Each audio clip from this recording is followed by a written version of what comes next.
My name is Kayla. I graduated from college 5 years ago. I moved out and began living on my own when I started college, mainly because my father was quite eccentric. As his first child, he had hoped for a boy, and when I was born a girl, he didn't bother hiding his disappointment. He was hard on my mother and never accepted me as his daughter. Throughout my childhood, he rarely showed me any affection. I have no fond memories of him, only the recollection of his cold eyes and the harsh words he used to reject me. My mother, however, was my protector. She showered me with love and took on the role of both parents. Her support helped me endure my father's harsh treatment. 6 years later, my sister Emery was born. My father was initially disappointed again that it was a girl, but something changed and he began to adore Emery. However, his attitude towards me remained the same. The difference in how he treated us was stark. Throughout elementary, middle, and high school, my father acted as if I didn't exist, while Emery received praise for even the smallest achievements. He constantly bragged about how cute she was, like a little doll. In contrast, whenever he sighed and said, "But Kayla," it cut deep. My mother tried to comfort me, assuring me, "Kayla is different from Emery, but she's very cute too." Yet her words did little to mend my shattered confidence. Upon entering college, I made the decision to move out and live independently. While I cherished my mother, I harbored no affection for my father, who displayed no interest in me. The thought of continuing to reside under the same roof as him was unbearable. Reluctantly, he covered my college admission fee but made it clear he wouldn't assist with tuition or living expenses, reserving any available funds for Emery. Left to fend for myself, I relied on scholarships and part-time jobs to make ends meet, leaving little time for the typical joys of youth. My college days were consumed by a relentless cycle of studying and working with scant connection to my family. Although my mother reached out sporadically, there was no communication from my father or Emery, and I didn't initiate contact either. As I embarked on the job hunt post-graduation, my primary focus was on the salary. Having to repay a portion of the scholarship I received, I understood the significance of a stable income, a lesson learned from my time working part-time. Armed with a recommendation from my senior professor and a determined attitude in interviews, I clinched a job offer from my top choice, a prestigious global consulting firm. While my mother celebrated my success as if it were her own, my father and Emery remained indifferent. Despite bracing myself for their lack of reaction, it still left me feeling isolated and hollow. Achieving the sense of fulfillment isn't as straightforward as one might think, is it? As I embarked on the job hunt post-graduation, my primary focus was on the salary. Having to repay a portion of the scholarship I received, I understood the significance of a stable income, a lesson learned from my time working part-time.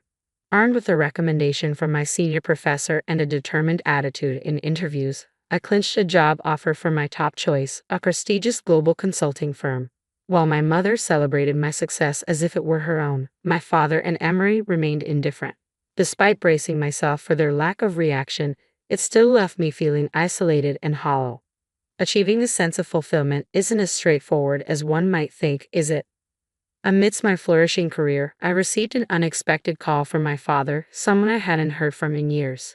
His voice was curt as he delivered the news. "Your mother's had an accident. She's paralyzed on one side. You need to come home and take care of her." Shock reverberated through me at the mention of my mother's condition. I realized then that my father, unaware of my job, assumed I was idling away my days. But beyond his assumptions, my concern was solely for my mother's welfare. Reluctant to leave my career behind, yet driven by a deep-seated urge to assist my beloved mother, I knew I had to return home. I promptly applied for remote work at my company, grateful that my global employer was progressive in embracing telecommuting. With the infrastructure already in place, I decided against terminating my apartment lease, deeming it prudent to retain it despite the seeming wastefulness of paying rent. Thus, I returned to my family home, bringing only essentials. Nearly a decade had passed since I left for college. Witnessing my mother's condition firsthand was sobering. Her paralysis rendered her unable to walk unaided. Thankfully, her mental faculties remained intact, allowing her to converse normally. Yet her immobilized form bore the unmistakable signs of discomfort. I mustered the courage to confront my father regarding his prolonged silence in the months following my mother's accident and subsequent home care. His response was as cold and indifferent as ever. "Telling you wouldn't change her condition." I reached out now out of necessity. While I understood my limitations in aiding my mother's recovery, I couldn't fathom a father withholding such crucial information from his daughter for months after my mother's immobility. The state of the house was distressing. Chaos reigned with clothes scattered, dishes overflowing in the sink, and rooms engulfed in dust and debris. It was evident that my mother's care had been woefully overlooked, her back now marred by painful bed sores.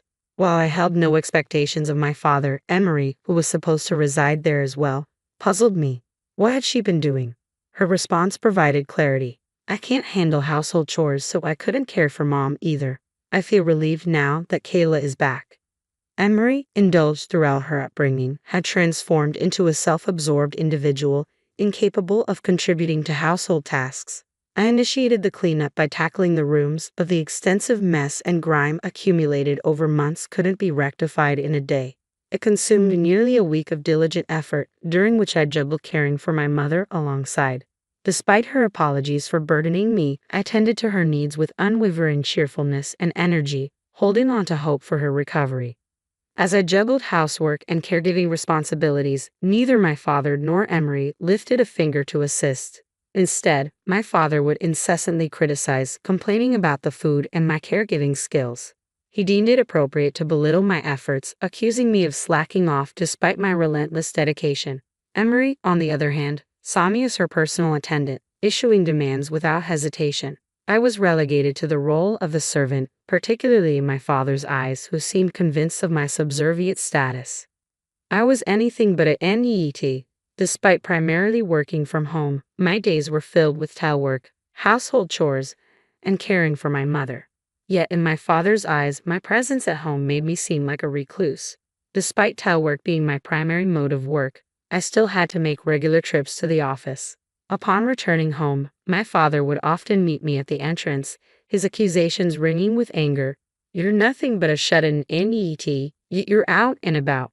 Take better care of the house." His words reverberated through the walls, followed by Emery's derisive remarks from behind him. "Seriously, you're so useless, always out playing around."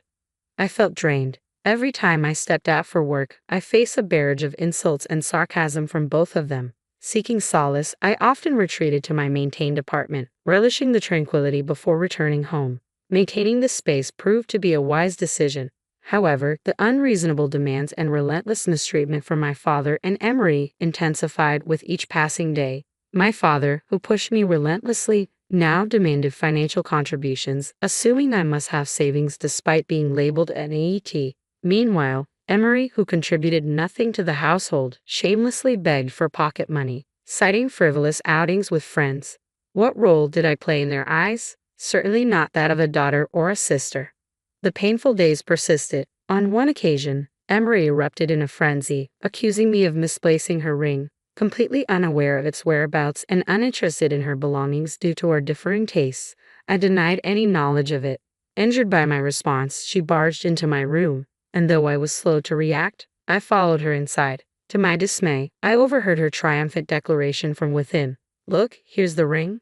Kayla must have stolen it." Emerging from the room, Emery pointed an accusatory finger at me, her voice laced with indignation. I knew for certain that the ring hadn't been in my possession. Emery had orchestrated a trap, a form of retaliation for refusing to provide her with pocket money. Hastening to inform my father, who had just returned home, Emery embellished the tale, painting me as a thief. "Stealing from your own sister. Truly despicable," my father chastised, refusing to entertain my explanations. Emery, seizing the opportunity, added her own disdain, threatening to expel me from the household if not for my mother's care. Thus, I found myself unjustly branded as a thief. During dinner one evening, my father suddenly erupted into a rage, the cause unbeknownst to me. He launched into a tirade, hurling insults my way for my perceived incompetence in household chores and cooking, and for my failure to contribute financially. He dismissed my current work as insufficient, labeling me as nothing more than a shut-in. His anger escalated as he threatened to destroy my plaything.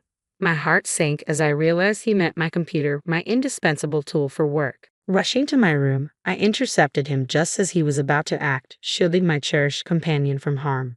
All the while, Emery observed from the sidelines, a smirk playing on her lips. As my physical and emotional reserves dwindled, my mother peacefully passed away. Despite her gratitude for my care, she suffered witnessing the treatment I endured from my father and Emery. Drained of strength, my heart fractured, leaving me numb to tears.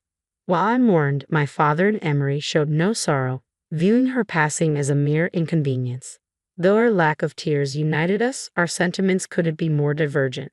After a quiet funeral, my father summoned me to the living room, delivering a cold ultimatum. Your mother's gone, and you're no longer needed. Leave immediately.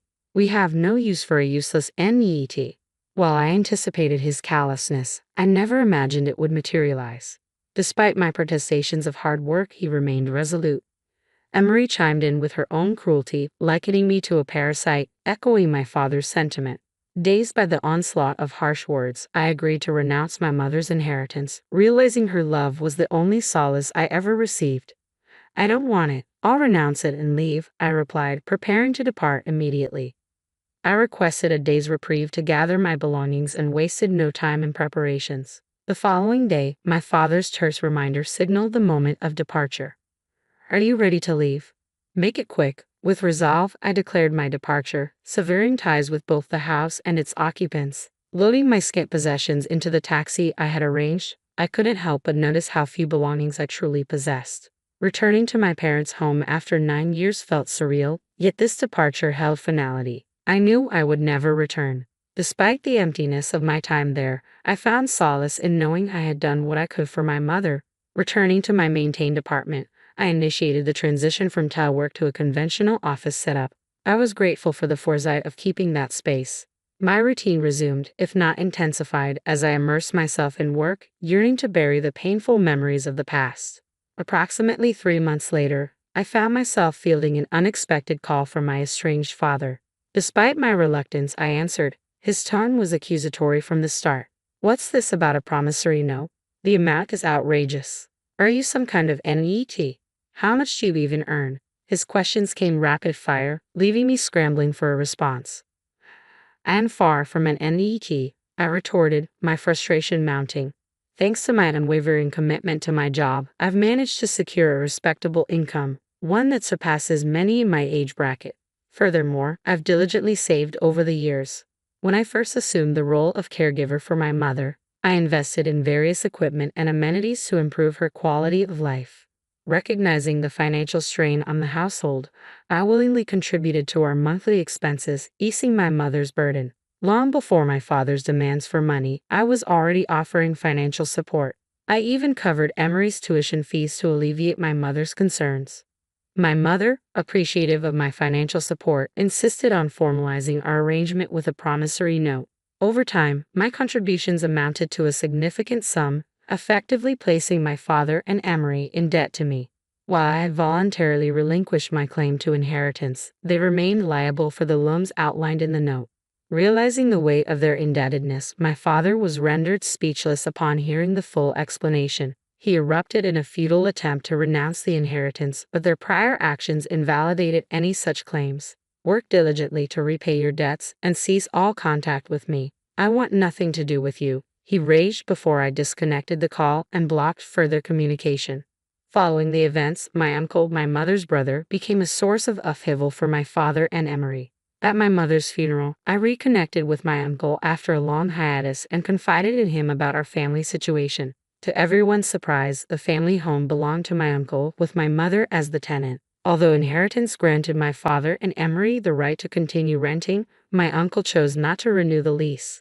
Legally, tenants held leverage, but my father and Emery were powerless against my uncle's decision. The transgressions only exacerbated the situation, leading to their eviction. Additionally, my father, who had long been on the brink of losing his job, was finally let go. Emery, unable to afford tuition, was forced to abandon her studies despite being close to graduation. With nowhere else to turn, my father and Emery relocated to a modest apartment. The bulk of my father's retirement funds went towards settling their debt to me, leaving him with slim prospects for reemployment at his age. Emery, now a college dropout, faced uncertainty in securing meaningful employment. Thus, they found themselves on the precipice of becoming NETs, confined to a dim and cramped space. Through my determined efforts, I managed to secure new clients and spearhead innovative projects. My dedication did not go unnoticed, as I earned a promotion to become the first female division head in the company's history. While it's regrettable that it took this long for a global corporation to appoint a woman to such a position, I am committed to paving the way for future generations and fostering a more inclusive environment within the company.